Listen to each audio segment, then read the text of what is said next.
So you're asking, am I explaining what is pixel tracking in Facebook ads? What is it for? And is it necessary for a website that has Google Search Console already?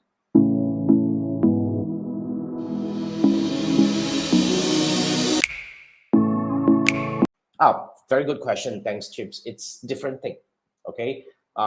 Nowadays, if you have a website, you need to install all sort of things. You need to install Google Search Console. You need to install, like Google Ads retargeting tag.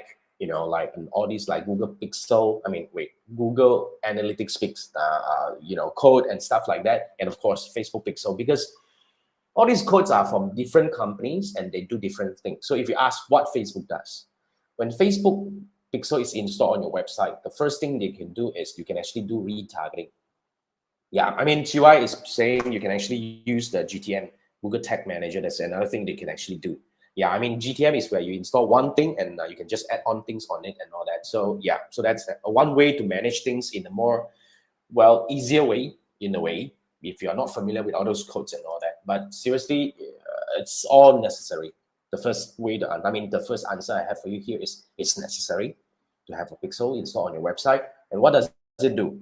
First thing first, it allows you to retarget, meaning people who visit your website, you can then run ads on Facebook to retarget them and tell them that, hey, I know you were here. You can actually, hey, buy this at this price, I give you discount and stuff like that.